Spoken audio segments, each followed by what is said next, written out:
Pasé 15 años pagando en secreto la casa de mis padres. El día que intentaron venderla a mis espaldas para financiar la boda de mi hermana, entré con la escritura y una sola pregunta. ¿Quién creen exactamente que es el dueño de este lugar? Mi mamá me mandó un mensaje con una foto de un letrero de "Se vende" clavado en el jardín delantero, por el que yo había estado pagando impuestos de propiedad durante 15 años, acompañado solo de un signo de exclamación. En ese momento, yo estaba en un armario de suministros en la UCI cardíaca, reponiendo soluciones salinas, y debí de hacer algún ruido porque Corinne, la enfermera a cargo, me miró desde el carrito de medicamentos y me preguntó si estaba bien. No lo estaba. Estaba mirando una foto de un letrero en blanco y negro con Doyle and Associates impreso en la parte superior, colocado a unos 2,5 metros de un árbol de maple. Había visto a mi papá plantar ese árbol el mismo mes en que firmé una refinanciación hipotecaria a mi nombre, con mi propio número de seguro social, para salvar esa casa de una subasta hipotecaria. Mi mamá nunca me había enviado una foto de ese patio en 15 años. Ahora me había mandado una porque el nombre de otra persona estaba clavado ahí. Guardé mi teléfono en el bolsillo de mi bata. Terminé el conteo de las jeringas de solución salina y le dije a Corinne que estaba bien, que fue la primera mentira que dije ese día y no la última. Lo que no le dije, lo que apenas me permití pensar en oraciones completas, fue que el letrero en esa foto estaba en una propiedad que mis padres no poseían, que no habían poseído en 15 años. Un hecho que, de alguna manera, después de más de 15 años de cenas dominicales y mañanas de Navidad en esa casa, lograron olvidar por completo. Terminé mi turno. Manejé a casa con la radio apagada, y en algún lugar cerca de la salida para la ruta 9 mirando las luces de freno, entendí que lo que viniera después en mi familia no iba a ser una conversación, iba a ser una corrección. Simplemente aún no sabía cuánto me costaría hacerlo, ni cuántas personas fuera de mi familia terminarían estando conmigo entre los escombros. Para entonces, ya llevaba 11 años siendo enfermera de cuidados intensivos, lo que significaba que me había vuelto muy buena para mantener la calma mientras todo se derrumbaba a mi alrededor. Estaba a punto de necesitar cada parte de ese entrenamiento para un incendio que había estado ardiendo lentamente en mi propia familia durante una década y media, y ninguno de nosotros había notado el humo. Crecí en esa casa de Larchmont Drive, una casa de ladrillo baja de 3 habitaciones en un pueblo llamado Millhaven, del que nadie fuera del condado de Ashcombe había oído hablar. La del medio de 3 hijos, entre un hermano, Grant, que se fue a la Fuerza Aérea a los 18 y nunca realmente regresó excepto en las fiestas, y Paige, mi hermana menor, que llegó 6 años después de mí y de alguna manera absorbió toda la atención que quedaba en la casa después de eso. Todavía podía evocar a voluntad un olor específico de la cocina, la cafetera de mi mamá, el vinil de los asientos de las sillas, una vela llamada cosecha de otoño que encendía desde septiembre hasta enero todos los años de mi infancia, y un crujido específico en el cuarto escalón que aprendí a saltar a los 9 años para no despertar a nadie cuando llegaba tarde, detalles pequeños e inútiles. Todavía los recordaba todos. Mi papá, Walter, tenía un pequeño taller de reparación de electrodomésticos en una plaza comercial durante 22 años, de esos lugares con un letrero escrito a mano y una campanita sobre la puerta. Mi mamá, Carol, llevaba la contabilidad del taller y después de otros 2 pequeños negocios en el pueblo, sumando los números de otras personas en una libreta de espiral en la mesa de la cocina cada noche después de cenar. No eran ricos, eran orgullosos, lo cual en nuestra familia muchas veces hacía las veces de riqueza, pero sin ninguna de la seguridad que se supone que viene con ella. Cuando tenía 19 años, en mi segundo año de la escuela de enfermería y trabajando turnos nocturnos en un restaurante junto a la carretera para pagar la renta de un departamento tipo estudio, el taller de mi papá cerró durante una recesión que se llevó la mitad del centro comercial, una tintorería, una tienda de pasatiempos y los 22 años de mi papá. Todo desapareció en un lapso de 8 meses. Se atrasó con la hipoteca antes de que alguien me lo dijera. Me enteré porque mi mamá llamó llorando a las 6 de la mañana, 3 días antes de que se programara un remate hipotecario, diciendo que el banco quería $41,600 para restablecer el préstamo y que entre los dos solo tenían $1,100. Recuerdo el olor a grasa de tocino todavía en mis manos después de un turno que acababa de terminar. Recuerdo haber hecho las cuentas en una servilleta de papel en ese mismo mostrador del restaurante, mientras mi gerente rellenaba café 2 bancos más allá, y entender, con esa extraña y clara certeza que tienes a los 19 antes de que la vida te enseñe a dudar de todo, que prefería estar sin dinero a los 20 que no tener una casa a la que volver en acción de gracias. Gasté $18,000 de ahorros que había juntado con propinas y pagos extra por turnos, dinero que había estado guardando en silencio para comprar un auto que funcionara sin tener que rezar. Saqué un préstamo personal de $130,000 solo con mi firma, porque el crédito de mis padres ya estaba demasiado dañado para calificar para algo por su cuenta, y usé ese dinero para pagar el saldo total de la hipoteca esa misma semana. Mi papá, humillado y agradecido de una manera que no podía expresar con palabras, se sentó frente a un oficial de préstamos con la mandíbula apretada y firmó una escritura de cesión de derechos transfiriendo la casa a mi nombre, porque el prestamista requería una cadena de título limpia antes de otorgar un préstamo de ese tamaño a una joven de 19 años. Mi mamá lloró en el estacionamiento de la oficina del registrador y me dijo que era temporal, solo hasta que volvieran a estar bien. Yo le dije que no importaba de quién fuera el nombre en el papel, siempre sería su hogar, y lo decía en serio. Todavía lo digo en serio, en la forma que más importa. Pero en algún momento, durante los 15 años siguientes, la palabra temporal dejó de ser usada por cualquiera en esa casa y eventualmente dejó de ser un hecho que alguien recordara en absoluto. La primera grieta en los años de silencio ordinario apareció un martes de marzo, 7 semanas antes de que esa foto del letrero llegara a mis manos. Paige me llamó, sin aliento, para decirme que Adrián Ryan le había propuesto matrimonio en el mirador de la Ruta 9, el mismo mirador por el que solía pasar de camino a casa después de turnos de 12 horas medio dormida al volante, y que ya estaban hablando de lugares para la boda. La felicité y lo decía en serio. Paige y yo nunca fuimos cercanas de esa manera íntima y de confidencias que se supone que tienen las hermanas en las películas, pero no le deseaba nada más que cosas buenas, y se lo dije. 2 semanas después, en la cena del domingo, mi papá dejó el tenedor en la mesa de esa manera particular y deliberada que usa antes de hacer un anuncio, igual que la noche en que nos dijo que la tienda iba a cerrar, y dijo que él y mi mamá habían encontrado la manera de darle a Paige la boda que se merecía. Le pregunté cuál era esa manera. Dijo que iban a vender la casa. Me dije a mí misma que era una forma de hablar, el tipo de cosas que los padres dicen antes de retractarse y optar por algo más sensato una vez que revisan los números. Me dije a mí misma que, incluso si lo decían en serio, tomaría meses de papeleo, avalúos, trámites burocráticos, suficiente tiempo para que alguien explicara con calma y suavidad lo obvio antes de que eso avanzara. Me dije a mí misma que podía mencionarlo discretamente, a solas con mi mamá, sin convertir una cena familiar en un tribunal. Esa noche no dije nada. 11 años de enfermería me habían enseñado que las palabras equivocadas en el momento equivocado pueden hacer más daño que el silencio, y sinceramente creía que el silencio me daría tiempo para encontrar las palabras correctas. Mis manos estaban firmes cortando el asado en mi plato. Mi estómago no. Ellos tomaron mi silencio como un sí. 3 semanas después de esa cena, Kimberly Doyle, 11 años en bienes raíces residenciales, una foto de ella misma con un saco rojo, sonriendo desde cada banca de autobús. En Millhaven, ya había recorrido la casa 2 veces, tomado fotos para el anuncio de la cocina. Mi madre nunca me dejó pintar de nuevo cuando era adolescente, y programó una visita abierta para el siguiente sábado. Mi mamá me mandó esos detalles por mensaje, como si le mandaras a alguien los planes para una carne asada. Visita abierta. Sábado 11 a 2, Kim dice que el mercado está muy movido ahorita. Llamé en vez de responder por mensaje, y mi mamá me puso en altavoz para que mi papá pudiera escuchar. Y cuando dije con cuidado que no creía que esto fuera algo que pudieran hacer sin hablar conmigo primero, la voz de mi papá se volvió fría y tajante de una manera que sentí hasta en las muelas. Esa no es tu decisión, Elise. Es nuestra casa, no es tu casa. Recuerdo exactamente dónde estaba parada cuando lo dijo. En mi propia cocina, con un trapo de cocina en una mano, la llave del agua todavía corriendo detrás de mí y una olla de arroz enfriándose en la estufa. Recuerdo haber pensado, con una especie de claridad apagada e incrédula, que él no estaba mintiendo para lastimarme. Realmente lo creía. 15 años viviendo dentro de esas paredes, pagando los servicios, barriendo las hojas, habían reescrito la escritura en su memoria, hasta que la versión en papel dejó de importarle por completo. Colgué sin responder. Mis manos no dejaron de temblar durante una hora, y se me quemó el arroz. Pasé frente a la casa ese sábado de camino a un turno que no empezaba hasta 6 horas después, diciéndome a mí misma que solo necesitaba leche de la gasolinera que estaba a 2 calles. Me quedé sentada en la señal de alto al final de Larchmont Drive tanto tiempo que el auto detrás de mí tocó el claxon, y en ese par de segundos vi a una mujer que no reconocí salir por la puerta principal de la casa de mis padres, sosteniendo un volante de venta. Se reía de algo que el hombre a su lado había dicho, y ambos miraban hacia el techo, como hace la gente cuando ya se imagina viviendo en un lugar. 41 desconocidos recorrieron esa casa ese fin de semana, según la hoja de registro de Kimberly Doyle, que mi mamá fotografió y me envió con 3 emojis de fuego, ya sea olvidando o sin importarle que yo habría entendido el significado de cada una de esas firmas mejor que ella. Me dije a mí misma que la etapa de ofertas aún estaba a semanas de distancia. Me dije que todavía había tiempo. Estaba equivocada en ambos casos, y no supe cuán equivocada estaba hasta el miércoles siguiente. Para el miércoles, una pareja llamada Renata y Sam Whitfield, que se mudaban desde un lugar que quedaba a 2 estados de ahí por el nuevo trabajo de Sam y esperaban a su primer hijo en octubre, ya había hecho una oferta. Para el viernes, mis padres ya la habían aceptado, firmado un acuerdo preliminar de compra y recibido un depósito en garantía de $25,000 que la oficina de Kimberly Doyle transfirió directamente a la cuenta corriente personal de mi papá, la misma cuenta que usaba para pagar la factura de la luz. Solo me enteré del depósito porque una empresa de títulos de propiedad por parte del comprador hizo una revisión rutinaria de titularidad y se topó con un obstáculo que no esperaban. La escritura de garantía registrada para el 214 de Larchmont Drive tenía a un solo propietario, no Walter Calloway, no Carol Calloway, Elise M. Calloway, yo, registrada hace 15 años y 2 meses, libro 4471, página 209, en un registro que antecedía la idea misma de la boda de Paige por más tiempo del que Paige había sido adulta. La asistente de cierre de la empresa de títulos de propiedad me dejó un mensaje de voz un lunes por la mañana, educada y un poco confundida, preguntando si podía aclarar la discrepancia de propiedad en una propiedad que estaba bajo contrato para cerrar en 5 semanas. Lo escuché 2 veces en la sala de descanso del hospital, mi café enfriándose en mi mano, mi corazón latiéndome de forma irregular y pesada contra las costillas, y entendí, con una larga y desagradable sensación en el estómago, que mis padres no solo habían decidido vender mi casa sin preguntarme, habían tomado $25,000 de desconocidos para vender una casa que nunca fue legalmente suya para vender, y en 29 días, ese error se iba a convertir en el problema legal de alguien, hiciera yo algo al respecto o no. Volví a llamar al número con las manos algo temblorosas y les pedí que me enviaran todo lo que tuvieran por escrito. Luego me senté en mi auto en el estacionamiento del hospital durante mucho tiempo antes de poder obligarme a conducir. Ese día no volví a llamar a mis padres. Llamé a una abogada. Dana Ferris tenía 14 años de experiencia en derecho inmobiliario, una oficina encima de una tintorería en la calle Quinta, y una forma de escuchar que, por primera vez en semanas, me hizo sentir que no era yo la que estaba loca. Puse sobre la mesa la escritura, la renuncia de derechos, los 15 años de estados de cuenta de la hipoteca y recibos de impuestos a la propiedad que había guardado en una caja fuerte a prueba de fuego sin una razón que pudiera explicarme completamente, y el mensaje de voz de la compañía de títulos. Leyó el documento registrado 2 veces, abrió la base de datos del registro del condado en su propia pantalla para confirmar el libro y la página, y luego me miró durante un largo momento antes de hablar. Legalmente, dijo ella, esto no es complicado. Tú eres la única propietaria registrada. Tus padres no tienen derecho legal para vender esta propiedad, ni tampoco su agente inmobiliario, y el contrato de compra que firmaron con los Whitfield es nulo. No tenían nada que transferir. Lo que es complicado, añadió ella observando mi rostro, es que tus padres acaban de tomar $25,000 que no tienen derecho a quedarse de una pareja embarazada que depende de una fecha de cierre. Y si ese depósito no se resuelve de manera clara, tus padres podrían enfrentarse a una demanda por fraude, no solo a un contrato incumplido. Esa misma semana, ella me envió a la oficina del registro del condado para sacar copias certificadas de todo, y fue ahí, con una empleada, una mujer de voz suave llamada Farah Haddad, que había trabajado en el mostrador de escrituras durante 6 años, fue quien deslizó el mapa original de parcelas de 1998 y la escritura registrada de hace 15 años por el mostrador, hacia mí, juntos, uno al lado del otro, y dijo, sin mala intención, la gente olvida que el papel es lo único que no cambia de opinión. Me quedé de pie en ese mostrador sosteniendo ambos documentos y sentí que la garganta se me apretaba de una forma que no tenía nada que ver con la luz fluorescente. Dana también me puso en contacto con Owen Baptiste, oficial principal de títulos en Harbor County Title, con 9 años de experiencia detectando exactamente este tipo de cosas. Lo llamó un defecto en el título de propiedad, usando la frase con la misma frialdad clínica con que los doctores dicen lesión, como si lo hubiera visto cientos de veces y nunca hubiera sido el fin del mundo. Owen me explicó lo que pasaría automáticamente si no hacía nada. La compañía de títulos emitiría una notificación formal del defecto de propiedad a todas las partes. El cierre se congelaría y el dinero de garantía de los Whitfield, que estaba en una cuenta de depósito en garantía, no en la cuenta corriente de mi papá, lo cual ya era un problema aparte, se convertiría en el tema de una disputa para la que nadie estaba preparado. El sistema en realidad está diseñado para detectar esto, me dijo por teléfono, mientras del otro lado de la línea se oía el ruido de papeles. Lo aterrador no es el papeleo. Lo aterrador es lo que pasa entre las personas de la familia antes de que el papeleo se ponga al día. No estaba equivocada. Intenté arreglarlo de la manera discreta antes de que el papeleo se pusiera al día. Manejé hasta Larchmont Drive un jueves por la tarde y me senté en la mesa de la cocina donde alguna vez hice tarea de álgebra bajo una lámpara colgante que todavía zumbaba suavemente cuando se calentaba. Y les dije a mis padres tan amablemente como supe que entendía cuánto deseaban que esta boda fuera todo lo que Paige soñaba y que yo quería ayudar, que tenía ahorros, que podía contribuir con dinero real directamente, sin condiciones, lo que necesitaran, pero que la casa no podía ser parte de ese plan porque legalmente nunca fue suya para disponer de ella. El rostro de mi madre hizo algo complicado, entre la confusión y la ofensa. Mi padre apretó la mandíbula como lo hace cuando ya decidió que una conversación terminó antes de siquiera empezar. Siempre te ha molestado que Paige consiga las cosas fácilmente, dijo. De esto es exactamente de lo que hablo. Finalmente ella obtiene algo bueno y tú encuentras la manera de hacer que todo gire en torno a ti. No se trata de resentimiento, dije, manteniendo mi voz firme aunque mi pulso se aceleraba. Se trata del hecho de que firmaste un contrato por una casa que no está a tu nombre y ahora hay $25,000 en una cuenta que alguien va a tener que explicar. Mi madre agitó la mano como si espantara una mosca del aire. Siempre has sido dramática con esa casa. Hemos vivido aquí al menos 15 años. Es nuestro hogar. Es mi nombre el que está en la escritura, dije. Mi nombre ha estado en la escritura desde antes de que Paige pudiera manejar un auto. Eso fue para que pudiéramos refinanciar, dijo, con ese tono plano y desgastado de alguien que repite un hecho tantas veces que ya sostiene algo mucho más pesado de lo que una simple frase debería. Nunca se suponía que fuera permanente. La miré, de verdad la miré, y entendí, con una especie de tristeza para la que no estaba preparada, que ella lo creía completamente, no como una mentira, como un recuerdo sobre el que había construido su vida, ladrillo por ladrillo, durante 15 años, porque la alternativa, que su hija había mantenido un techo sobre la cabeza de su familia en silencio durante década y media, y que nunca se le agradeció de una manera que realmente importara, era una historia en la que ella no podía vivir. Esa noche me fui sin alzar la voz, y me senté en mi auto en la entrada durante 11 minutos antes de poder ver lo suficientemente bien a través del parabrisas para manejar.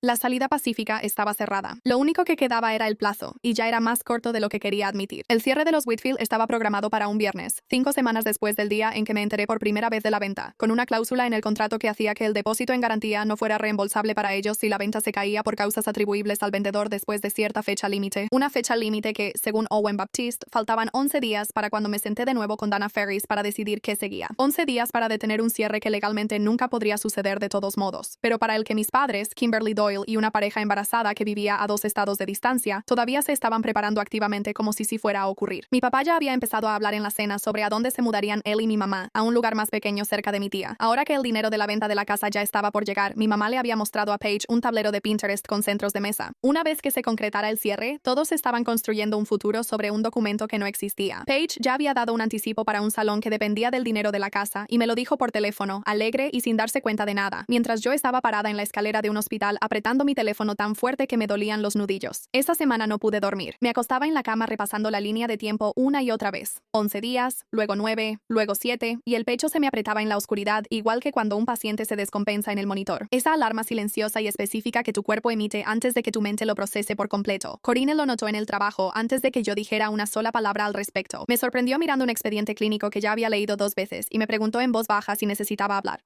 Le conté la versión corta. Mi familia, una casa, un desastre. Y no insistió, solo apretó mi hombro mientras pasaba por la estación de enfermería. Ese tipo de pequeña muestra de compasión que te ayuda a sobrellevar el resto de un turno de 12 horas cuando no puedes permitirte desmoronarte frente a un paciente. Me senté en mi auto afuera de la oficina de la empresa de títulos de propiedad con la carta de Dana Ferris en el asiento del pasajero, el aviso formal que estaba a punto de enviar para suspender el cierre, y mis manos no dejaban de temblar en el volante porque entendía que enviarla no solo iba a detener una venta. Iba a ser el momento en que mis padres finalmente tendrían que mirar, sin una forma de apartar la vista, lo que realmente habían hecho. Tenía 11 días, y todavía no sabía si iba a pasarlos protegiendo a mis padres de las consecuencias de sus propias decisiones o entregándoles esas consecuencias con ambas manos. La cena fue idea de mi mamá, aunque no supe eso hasta después. Una cena familiar en la casa, 6 días antes del cierre programado, que le presentó a Paige como una oportunidad para celebrar antes de que llegara el dinero de la casa y todos se ocuparan con la logística de la boda. Lo que ninguno de ellos sabía, sentados a comer un asado esa noche de jueves, era que la notificación formal de Dana Ferris ya había sido entregada a la compañía de títulos, a la agencia de Kimberly Doyle y al abogado de los Whitfield esa misma tarde. Lo que no sabían era que Owen Baptiste ya había llamado a mi papá 2 veces ese día y no obtuvo respuesta, porque mi papá, de forma metódica, nunca contesta llamadas de números que no reconoce. Manejé hasta Larchmont Drive con la escritura original registrada en una carpeta manila en el asiento del pasajero, junto a la carta de liquidación del préstamo de hace 15 años y cada recibo de impuesto predial que había archivado desde entonces. Y me senté en la entrada durante 4 minutos completos antes de poder obligarme a entrar. A través de la ventana delantera, podía ver a Paige riéndose de algo, con una copa de vino en la mano, el tablero de centros de mesa de Pinterest de mi mamá abierto en un iPad apoyado contra el azucarero. Mi papá estaba cortando el asado. Durante esos 4 minutos parecía una familia que nunca se había hecho daño. Me quedaban menos de 24 horas antes de que el abogado de los Whitfield enviara a mis padres una carta formal de requerimiento, sin importar lo que hiciera después. Dana me lo había dicho por teléfono 1 hora antes, lo que significaba que esta cena sería la última conversación que tendría con mis padres antes de que la versión de esta historia que vivía en un expediente judicial reemplazara a la versión que vivía en nuestra cocina. Mi teléfono vibró una vez en mi bolsillo. Era Dana, una sola línea. Aviso entregado. Lo que vayas a decirles, díselo esta noche. Guardé el teléfono, tomé la carpeta y entré. La habitación se quedó en silencio, como sucede cuando algo claramente ya salió mal y nadie lo ha dicho en voz alta todavía. La sonrisa de mi madre se le quedó en la cara medio segundo de más. Mi padre dejó el cuchillo de trinchar. ¿Qué es eso?, dijo. No era una pregunta, era una advertencia. Abrí la carpeta y puse la escritura encima. El libro y el número de página estaban rodeados con el mismo bolígrafo rojo que usé hace 15 años para marcar el día en un calendario que todavía tengo en alguna caja en mi closet. Esa es la escritura de garantía de esta casa, dije. Registrada hace 15 años este octubre. Esa es la carta de liquidación del préstamo que saqué a mi nombre para salvarla de la ejecución hipotecaria. Y estos son 15 años de recibos de impuestos prediales, todos pagados desde mi cuenta. Miré a mi papá, luego a mi mamá, luego a Paige, cuyo vaso de vino se había quedado a medio camino de su boca. Así que les voy a hacer una pregunta, y esta vez sí quiero una respuesta. ¿Quién exactamente creen que es dueño de este lugar? El rostro de mi papá pasó por 3 expresiones en menos de 2 segundos. Confusión, luego a la defensiva y después algo que casi parecía miedo. Esta es nuestra casa, dijo, pero su voz había perdido la seguridad que tenía en todas las demás versiones de esa frase. Hemos vivido aquí 15 años. Has vivido aquí 15 años, dije, porque me aseguré de que tuvieras una casa donde vivir. No porque alguna vez fuera legalmente tuya. Ha sido mía desde la semana en que casi la perdiste. La misma semana en que me dijiste que era temporal. Giré la escritura para que pudiera ver la fecha. Ya no es temporal, papá. No lo ha sido desde hace mucho tiempo. Simplemente nunca preguntaste. Alguien está llamando, dijo Paige de repente, mirando su teléfono, que había empezado a vibrar en la mesa. Un número desconocido, con lada de 2 estados más allá. Nadie contestó. Se fue al buzón de voz y casi de inmediato empezó a vibrar de nuevo. Probablemente sean los Whitfield, dije, o su abogado. Les quitaste $25,000 por una casa que no es tuya y el cierre de la venta nunca iba a suceder porque no tenías nada que venderles. La compañía de títulos lo descubrió hace 3 semanas. Desde entonces tengo abogada. Eso es lo que he estado tratando de decirles en esta mesa durante un mes. Mi mamá se llevó la mano a la boca. Mi papá se sentó despacio, como si sus rodillas hubieran tomado la decisión sin consultar al resto de él. No puede ser, empezó y se detuvo.